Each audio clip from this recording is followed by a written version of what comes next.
نحمده ونصلي على رسوله الكريم اما بعد اعوذ بالله من الشیطان الرجیم بسم اللہ الرحمن الرحیم الا ان اولیاء اللہ لا خوف علیہم ولا هم يحزنون صدق اللہ العظیم۔ بزرگان محترم اور عزیز دوستو، قرآن کریم کی ایک آیت کے ٹکڑے کی میں نے تلاوت کی ہے۔ اللہ پاک فرماتے ہیں کہ سن لو۔ عربی زبان میں الا، الف لام الف، یہ سننے والوں کی یا مخاطب کی توجہ حاصل کرنے کے لیے استعمال کیا جاتا ہے، جس کا ہم اردو میں ترجمہ کریں گے کہ سن لو۔ اللہ پاک فرماتے ہیں کہ سن لو، بے شک اللہ کے ولیوں پر قیامت کے دن نہ کسی قسم کا خوف ہوگا اور نہ وہ لوگ غمگین ہوں گے۔ اللہ تعالیٰ نے جتنی بھی مخلوقات پیدا فرمائی، انسانوں کو اللہ پاک نے اشرف المخلوقات بنایا، اور بارہا یہ بات آپ سن چکے کہ یہ اشرفیت اور تمام مخلوقات پر برتری اور مخدوم ہونے کا مقام اللہ پاک نے انسان کو صرف اس لیے عطا کیا کہ اللہ نے اسے عقل کی نعمت عطا کی، اور اللہ پاک نے جنت اور جہنم انہی مخلوق اس مخلوق کے لیے بنائی۔ باقی تمام مخلوقات اس دنیا میں انسانوں کی خدمت کے لیے ہیں، اس دنیا کو زینت بخشنے کے لیے ہیں۔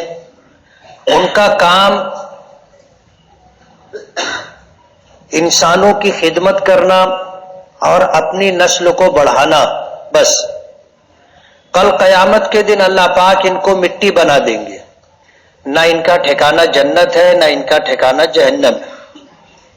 حضرت ابوبکر صدیق رضی اللہ تعالی عنہ اسی پس منظر کی وجہ سے یہ کہا کرتے تھے کہ کاش میں کسی درخت کا پتا ہوتا کہ جانور اسے کھا لیتے، میں پرندہ ہوتا کہ اپنی تھوڑی سی عمر گزار کر کے ختم ہو جاتا، مجھے کل قیامت میں میدان محشر میں پیش ہو کر کے حساب و کتاب کا مرحلہ تو نہیں دیکھنا ہوتا۔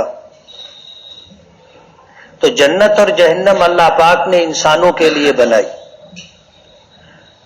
اور اللہ کا یہ نظام ہے اور اللہ تعالیٰ کی یہ حکمت ہے کہ اللہ پاک نے انسانوں میں بھی درجات طے کیے۔ سب سے بلند تر درجہ اللہ نے اپنی مخلوقات میں، انسانوں میں، ہمارے آقا سرکار دو عالم صلی اللہ علیہ وسلم کو عطا فرمایا۔ بعد از خدا بزرگ تو یہ قصہ مختصر کہ اللہ کے بعد پوری کائنات میں سب سے بلند تر درجہ سرکار دو عالم صلی اللہ علیہ وسلم کا۔ مسلم شریف کی روایت میں آتا ہے کہ اللہ پاک نے جب تمام روحوں کو پیدا فرمایا تو ان روحوں میں سے اپنی محبت کے لیے، اپنی عطا و بخشش کے لیے، اپنی توجہ کے لیے سرکار دو عالم صلی اللہ علیہ وسلم کی روح مبارک کا انتخاب فرمایا، اور اس کے بعد ان روحوں میں سے جن لوگوں کو اللہ پاک نبوت اور رسالت عطا فرمانا چاہتے تھے ان کا انتخاب فرمایا۔ پھر ان تمام انبیاء اور رسولوں کی مصاحبت، رفاقت اور معاونت کے لیے اللہ پاک نے صحابہ کرام رضوان اللہ تعالی علیہم اجمعین کا انتخاب فرمایا۔ ہر نبی کو اس کے زمانے میں لوگوں کا ساتھ ملے، تعاون ملے، رفاقت ملے، صحبت ملے، اللہ پاک نے ایسے لوگوں کو چنا تھا جن کو صحابی کہا جاتا ہے کہ یہ اللہ کے نبیوں کے ساتھ رہے، اللہ کے نبی کے ساتھ مل کر کے دین کی خدمت، دین کا کام کرتے رہے، اور حضور کے لیے اپنی جان مال سب کچھ قربان کرنے کے لیے تیار رہے۔ اللہ نے ایسی ایک جماعت پیدا کی تھی جسے صحابہ کرام کہتے ہیں، اور صحابہ کے بعد پھر تابعین ہے، تبع تابعین ہے، اولیاء کرام ہے، بزرگان دین ہے۔ یہ ایک تقسیم ہے۔ ہم جیسے کروڑوں انسان ہیں، لیکن فرق یہ ہے کہ اللہ تعالیٰ نے اپنے بندوں میں سے اگر کسی بندے کو ولایت کا مقام عطا کر دیا، اپنا قرب و اپنی نسبت، اپنی محبت، اپنی معرفت دے دی، وہ اللہ کا ولی ہے، اور اللہ پاک نے اس کے لیے وہ درجہ طے کیا ہے کہ یہ اعلان ہے حدیث قدسی میں اللہ پاک کی طرف سے کہ من آزالی ولیا فقد آذنتہ بالحرب، کہ میرے ولیوں میں سے کسی ولی کو اگر کسی نے اذیت اور تکلیف دی تو میرا اس کے خلاف اعلان جنگ ہے۔ ظاہر بات ہے یہ کوئی معمولی مقام نہیں ہے، اللہ پاک نے جس کو یہ مقام عطا کر دیا یہ اللہ کی عطا و بخشش ہے۔ ولیوں کا اتنا بلند مقام ہوتا ہے تو یہ تقسیم ہے، ہم جیسے کروڑوں انسان مل کر کے کسی ایک ولی کی برابری نہیں کر سکتے۔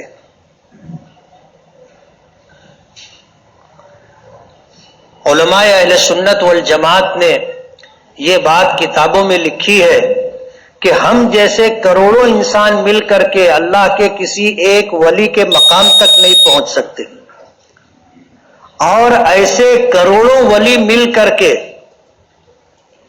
کسی ایک صحابی کے مقام تک نہیں پہنچ سکتے، اور تمام صحابہ کرام مل کر کے کسی ایک نبی کے مقام تک نہیں پہنچ سکتے، اور تمام انبیاء اور رسول مل کر کے سرکار دو عالم صلی اللہ علیہ وسلم کے مقام اور مرتبے تک نہیں پہنچ سکتے، اور تمام بشمول ہمارے آقا سرکار دو عالم صلی اللہ علیہ وسلم کے کوئی نبی یا رسول اللہ کے مقام تک نہیں پہنچ سکتا۔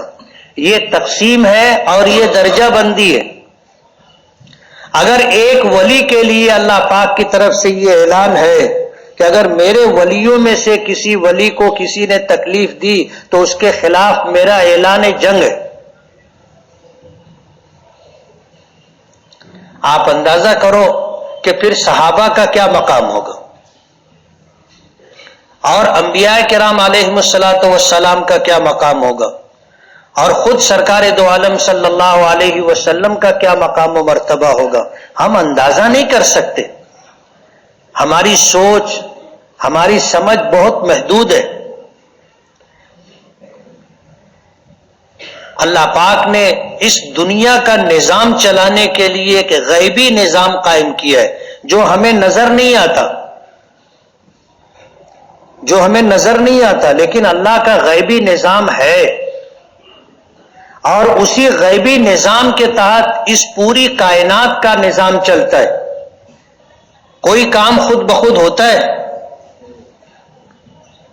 امام اعظم ابو حنیفہ رحمۃ اللہ علیہ کے زمانے میں ایک دہریہ تھا، اور اتنا صاحب علم و ماہر اور چرب زبان تھا کہ وہ علماء سے مقابلہ کرتا تھا، علماء خاموش ہو جاتے تھے، جواب نہیں دے پاتے تھے، اور اس زمانے میں خلیفۃ المسلمین کے دربار میں پہنچ کر کے اس نے چیلنج کیا کہ اگر آپ کے پاس کوئی ایسا آدمی ہو جو میرے سوالوں کا جواب دے سکے تو میں اسلام قبول کر لوں گا۔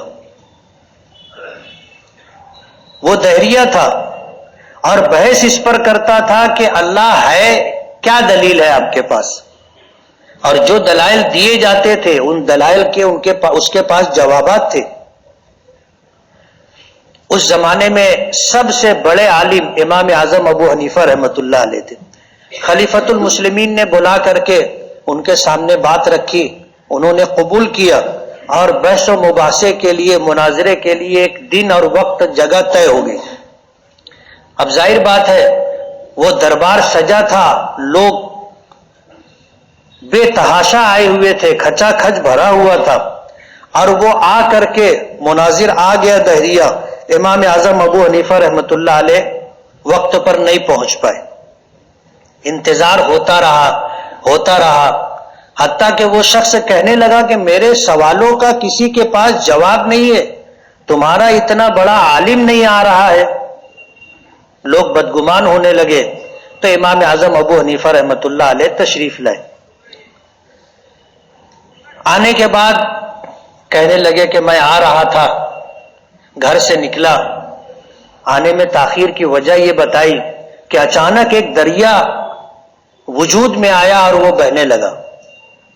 تو میں حیران و پریشان کھڑا تھا کہ میں دریا کیسے پار کروں.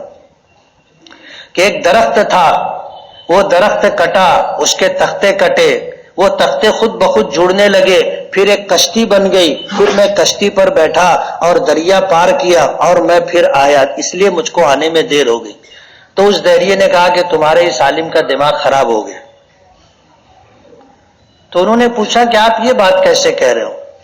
تو وہ کہنے لگا کہ خود بخود کوئی دریا وجود میں آتا ہے اور کوئی درخت خود بخود کٹ کر کشتی کی شکل اختیار کر لے، ایسا ہو سکتا ہے؟ تو امام اعظم ابو حنیفہ رحمۃ اللہ علیہ نے پوچھا کہ کیا ایسا ہونا ناممکن ہے؟ تو اس نے کہا کہ ہاں، ایسا ہونا ناممکن ہے، ایسا ہو ہی نہیں سکتا کہ کوئی چیز خود بخود ہو جائے. تو امام صاحب رحمۃ اللہ علیہ نے کہا کہ عجیب بات ہے، جب ایک دریا کا وجود اور ایک کشتی کا خود بخود بننا ناممکن ہے تو اتنا بڑا آسمان خود بخود کیسے بنا ہوگا؟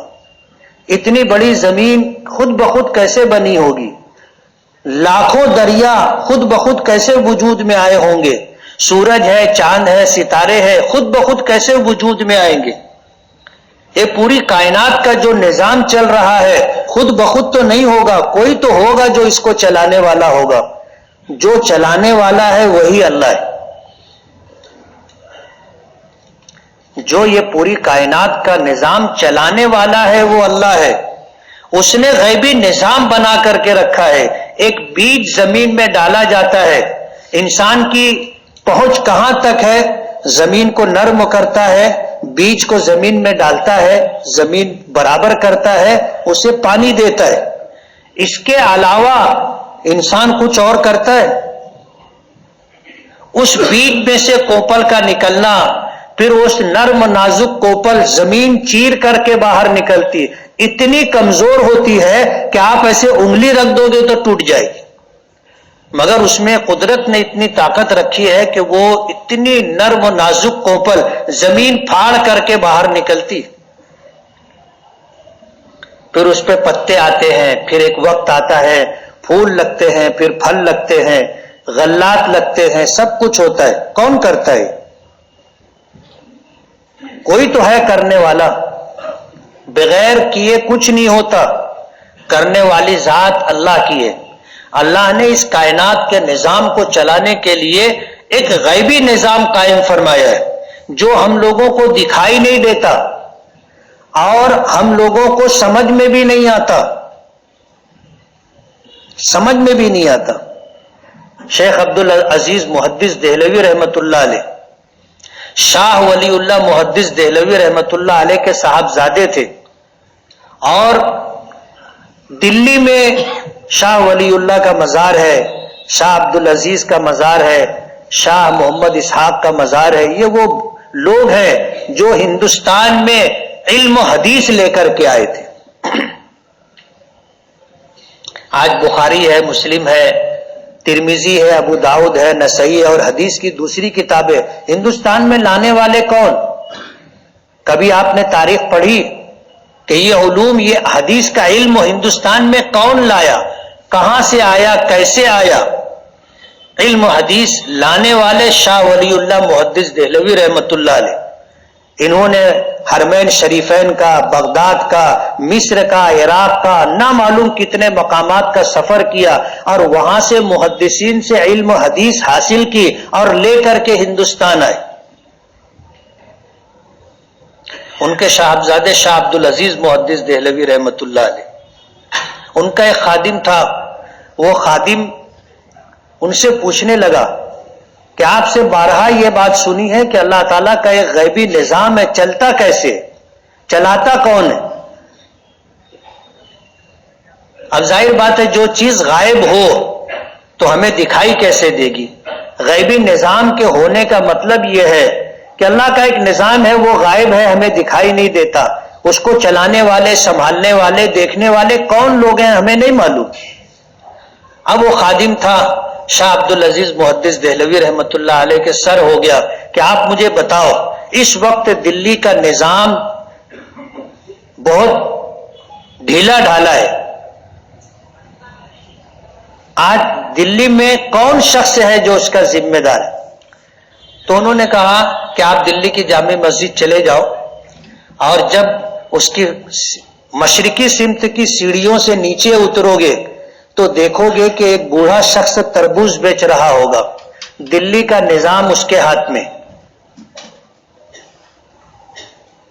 اب یہ خادم پہنچ گیا، وہاں جانے کے بعد اس نے پوچھا کہ مجھے میٹھا تربوز چاہیے، تو انہوں نے دیکھ کر کے ایک تربوز نکال کر کے دیا، اس نے اسے کٹوایا، چکھا، اور چکھنے کے بعد کہا کہ یہ تو میٹھا نہیں۔ تو اس بوڑھے آدمی نے دوسرا تربوز دیا، اس نے پھر کٹوایا اور چکھا اور پھر کہا کہ میٹھا نہیں۔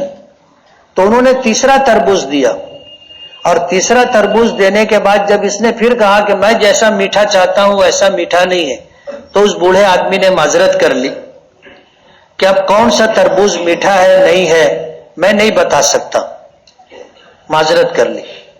وہ وہاں سے آ گیا۔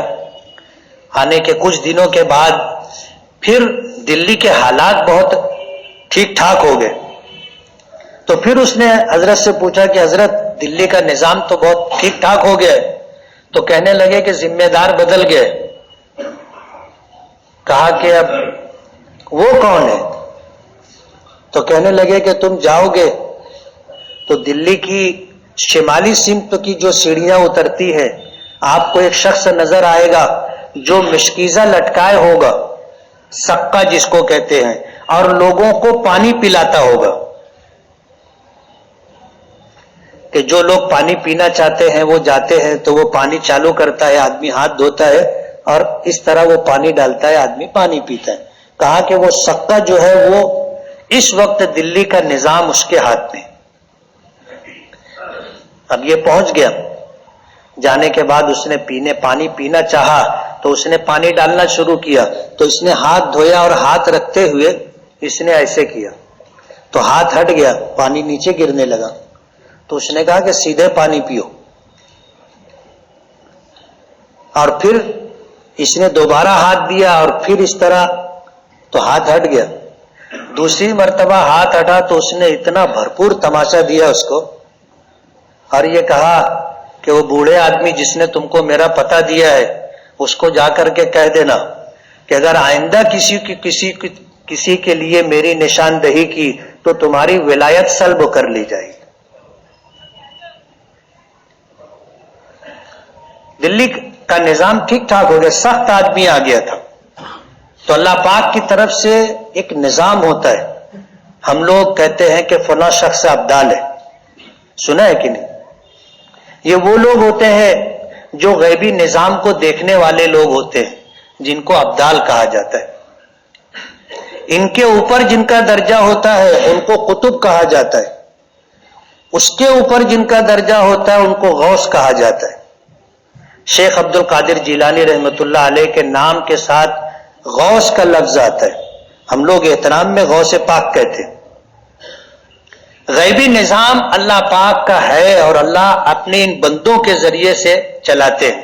ایک ضعیف روایت میں اس کا تذکرہ ملتا ہے، ضعیف روایت میں اس کا تذکرہ ملتا ہے، لیکن ہم اس لیے مانتے ہیں اس بات کو کہ جب کوئی کام خود بخود نہیں ہو سکتا تو ظاہر بات ہے اتنی بڑی کائنات کا نظام خود بخود تو نہیں چلتا، کوئی تو ہے جو اس پورے نظام کو سنبھالے ہوئے۔ اگر آپ گھر کے ذمہ دار ہیں، آپ کی طرف سے ذرا سی کوتاہی ہوتی ہے تو گھر کا نظام بگڑ جاتا ہے۔ وقت پر آپ گوشت لے کر کے نہیں آئے تو دوپہر میں سالن پکے گا نہیں،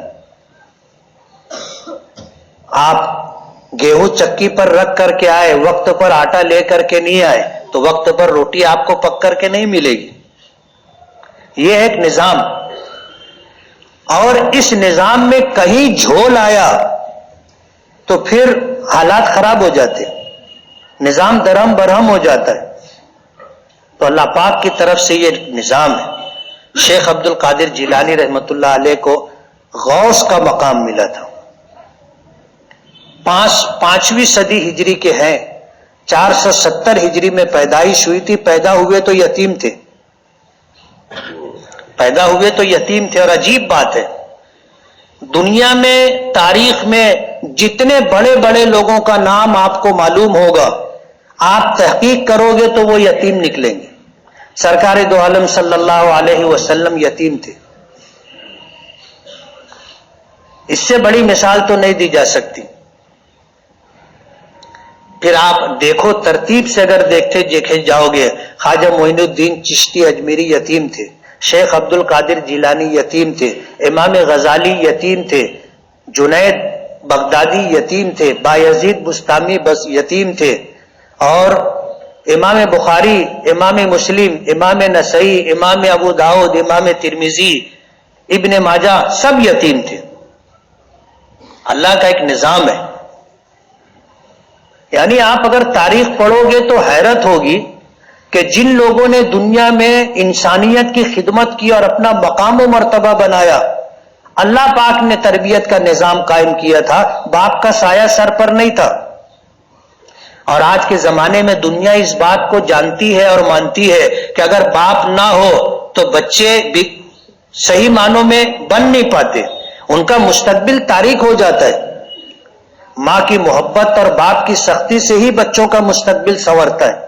لیکن اللہ کا ایک نظام ہے کہ اللہ نے ایسے لوگوں کو دنیا میں مقام دیا اور ایسے لوگوں سے اللہ نے خدمت لی جو یا تو پیدائشی یتیم تھے یا پھر دنیا میں آنے کے بعد بالغ ہونے سے پہلے باپ کا سایہ سر سے اٹھ گیا. شیخ عبد القادر جیلانی رحمت اللہ علیہ کا بھی یہی حال تھا. ماں نے پرورش کی تھی، اسی لیے علماء نے لکھا ہے کہ ہر کامیاب آدمی کے پیچھے، ہر بڑی شخصیت کے پیچھے اس کے بنانے سنوارنے میں کسی خاتون، کسی عورت کا ہاتھ آپ کو ملے گا. شیخ عبد القادر جیلانی رحمت اللہ علیہ 470 ہجری میں پیدا ہوئے تھے اور 488 ہجری میں بغداد پہنچے تھے. اور یہ وہ سن تھا جس وقت امام غزالی رحمت اللہ علیہ نے بغداد چھوڑا تھا. امام غزالی کا نام آپ جانتے ہوں گے، کتنی بڑی شخصیت تھی. احیاء العلوم فی الدین ان کی کتاب ہے جو پڑھنے سے تعلق رکھتی ہے. امام غزالی نے جب بغداد کو چھوڑا تو اللہ پاک نے شیخ عبد القادر جیلانی رحمت اللہ علیہ کو پہنچایا. یہ قدرت کا ایک نظام ہے. اللہ اس نظام کو چلانے میں کسی کا محتاج نہیں ہے. لاکھوں لوگ دنیا میں آئے چلے گئے، دنیا کا نظام چل رہا ہے، دنیا کا نظام چل رہا ہے. تم نہیں اور صحیح، اور نہیں اور صحیح. اللہ کسی کا محتاج نہیں ہے. جس سے جتنا کام لینا چاہتا ہے اللہ اس سے اتنا کام لے لیتا ہے، پھر اللہ یہ ذمہ داری، یہ مقام کسی اور کو دے دیتا ہے. یہ ہے قدرت کا غیبی نظام. شیخ عبد القادر جیلانی رحمت اللہ علیہ بہت بڑی شخصیت ہے. غنیت الطالبین ان کی طرف منسوب ایک کتاب ہے. علماء کا اختلاف ہے کہ یہ ان کی ہی کتاب ہے یا ان کے شاگردوں میں سے، مریدین میں سے کسی نے لکھی اور ان کی طرف منسوب کر دی، لیکن کتاب ہے اور پڑھنے جیسی کتاب ہے. درس و تدریس اور واعظ و ارشاد کا سلسلہ ایک ساتھ شروع کیا تھا اور اللہ پاک نے ایسی مقبولیت عطا کی تھی کہ ابن تیمیہ رحمت اللہ علیہ جیسے شخص نے یہ بات لکھی ہے کہ علم و دین کی وجہ سے اللہ نے کسی کو اتنی عزت دی ہو جیسی شیخ عبد القادر جیلانی رحمت اللہ علیہ کو دی تھی، میں نے کسی اور کے پاس اتنی عزت نہیں دیکھی. کہ علم و دین اور واعظ و ارشاد کی وجہ سے اللہ نے شیخ عبد القادر جیلانی رحمت اللہ علیہ کو اتنی عزت اور اتنا احترام عطا کیا تھا کہ وقت کے عمراء اور سلاطین عاجزانہ طور پر آ کر دو زانو ہو کر ان کی مجلس میں بیٹھا کرتے تھے.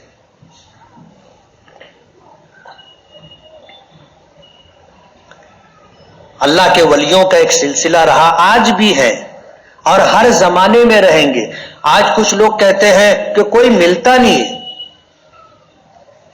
کل درس قرآن میں ایک بات میں نے کہی تھی، ہے کچھ لوگ پوچھتے ہیں کہ کیا اپنی اصلاح کے لیے کسی سے بیعت ہونا ضروری ہے؟ ہم براہ راست تو قرآن و حدیث پڑھ کر کے اپنی اصلاح نہیں کر سکتے کیا؟ کتابیں پڑھ کر کے اپنی اصلاح نہیں کر سکتے کیا؟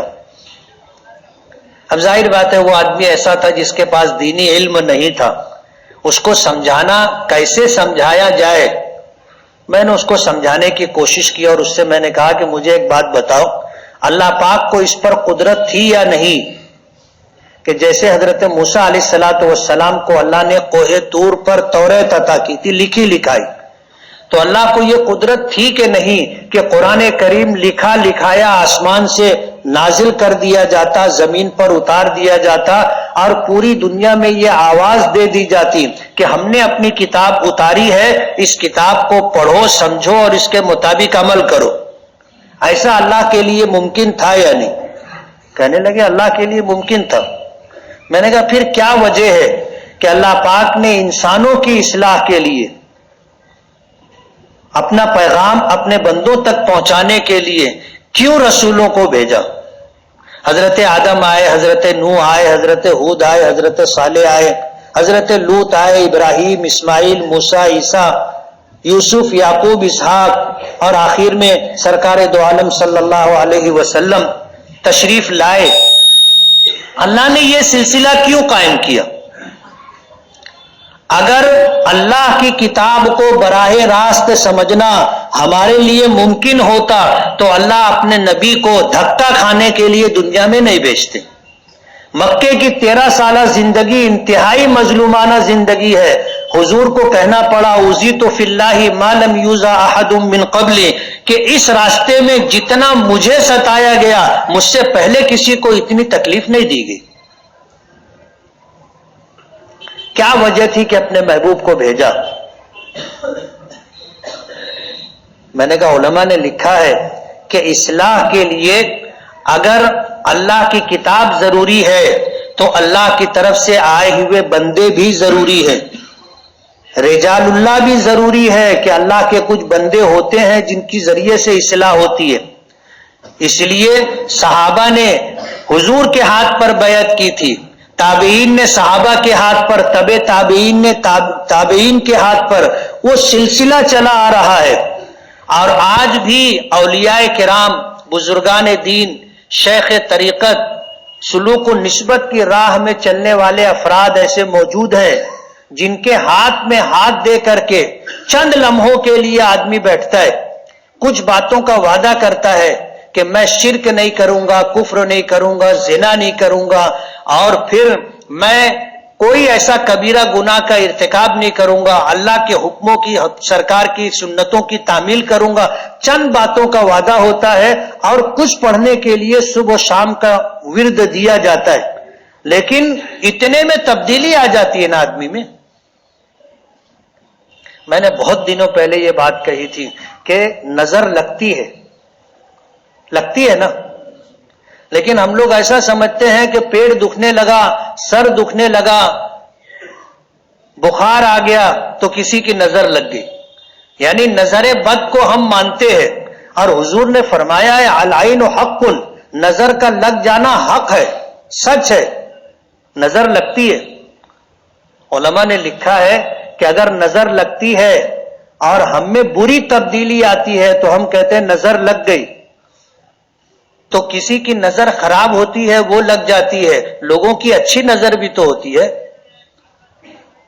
اچھی نظر بھی لگتی ہے، اچھی نظر بھی لگتی ہے کہ کسی اللہ والے کی مجلس میں آپ جاؤ، صرف آپ چلے جاؤ، سلام کرو، وہ نظر اٹھا کر کے دیکھ لے، زندگی بدل جاتی۔ ان کی اچھی نظر لگ جاتی ہے، آدمی کی زندگی بدل جاتی۔ نمازوں کا اہتمام نہیں تھا، نمازوں کا اہتمام آ جاتا ہے۔ گناہوں سے بچنے کا اہتمام نہیں ہوتا تھا، آدمی گناہوں سے بچنے لگ جاتا ہے۔ خیر کے راستے پر تیزی سے چلنے لگتا ہے، برائی کی راہیں اس کے لیے بند ہو جاتی ہیں۔ تو جیسے بری نظر لگتی ہے ایسے اچھی نظر بھی لگ جاتی ہے۔ اور ظاہر بات ہے یہ اچھی نظر کن لوگوں کی ہوتی ہے؟ جو اللہ کے ولی ہوتے ہیں، بزرگان دین ہوتے ہیں۔ علماء ہوتے ہیں، محدثین فقہا ہوتے ہیں، ان کی نظر اچھی ہوتی ہے، ایک نظر پڑتی ہے آدمی میں تبدیلی آ جاتی۔ صحابہ کو یہ مقام کیوں ملا تھا؟ صرف اس وجہ سے کہ حضور کی نظر مبارک ان پر پڑ گئی تھی، بس۔ اس کو تعبیر کرتے ہیں کہ حضور کی مجلس میں ایک لمحے کی شرکت، حضور کا زمانہ پایا لیکن حضور کی مجلس میں شریک نہیں ہوئے، وہ صحابی نہیں ہے، چاہے ایمان قبول کر لے۔ جیسے اویس قرنی رحمت اللہ علیہ حضور کے زمانے میں تھے لیکن اپنی ماں کی خدمت کی وجہ سے، ماں معذور تھی، بوڑھی تھی، ان کو موقع نہیں ملا کہ حضور کے پاس چلے جاتے، صحابی نہیں بن سکے۔ لیکن مقام و مرتبہ ایسا تھا کہ حضرت عمر فاروق رضی اللہ تعالی عنہ کو حضور پاک صلی اللہ علیہ وسلم نے فرمایا تھا کہ اگر اویس سے تمہاری ملاقات ہو جائے تو اپنی مغفرت کی دعا کروانا۔ کس کو کہہ رہے ہیں؟ حضرت عمر فاروق کو۔ حضرت عمر فاروق حضور کی اس بات کو لے کر کے ہر سال حج کے لیے جاتے تھے اور مینا کے میدان میں پوچھا کرتے تھے، مینا کے میدان میں پوچھا کرتے تھے کہ بھائی یمن کے لوگ آئے ہیں، لوگ کہتے تھے ہاں کھڑے ہو جاؤ۔ پھر ان سے پوچھتے تھے کہ فلاں قبیلے کے لوگ آئے ہیں، وہ کھڑے رہیں باقی بیٹھ جائیں۔ پھر پوچھتے تھے کہ تمہارے قبیلے کی ایک شاخ ہے قرن، وہاں سے کوئی آیا ہے، ہر سال پوچھتے تھے۔ ایک سال ایسا ہوا جب یمن کے لوگوں کو کھڑا کیا اور پھر ایک قبیلے کو کھڑا کیا، پھر اس قبیلے سے پوچھا کہ قبیلے قرن کی جو تمہاری جو شاخ ہے اس شاخ سے کوئی شخص آیا ہے؟ تو ایک شخص کھڑا ہوا، کہنے لگے کہ ہاں میں ہوں۔ کہا کہ تم اکیلے ہو؟ کہا کہ ہاں میں اکیلا نہیں ہوں، میرے ساتھ میرا بھتیجا بھی ہے۔ کہا کہ اس کا نام کیا ہے؟ کہا اس کا نام اویس ہے۔ کہا کہ وہ کہاں ہے؟ بولے اونٹ چرانے کے لیے وہ میدانوں میں گئے ہوئے، جنگل میں۔ حضرت علی حضرت عمر فاروق دونوں نکلے تلاش کرنے کے لیے، گئے تو دیکھا کہ ایک درخت کے نیچے ایک شخص نماز پڑھ رہا تھا اور اس کے اونٹ ادھر ادھر چر رہے تھے۔ تو یہ وہاں کھڑے ہو گئے، اس شخص نے نماز پوری کی، انہوں نے سلام کیا، اس نے سلام کا جواب دیا۔ حضرت عمر فاروق نے پوچھا کہ تم کون ہو؟ تو اس شخص نے کہا کہ تم کون ہو میں مجھ سے پوچھنے والے کہ میں کون؟ حضرت علی نے کہا کہ یہ امیر المومنین عمر ابن خطاب ہے۔ تو وہ شخص احترام کے ساتھ متوجہ ہو گیا اور اس نے کہا کہ ہاں میں اویس ہوں۔ تو حضرت عمر فاروق نے کہا تھا کہ تم میرے لیے مغفرت کی دعا کرو۔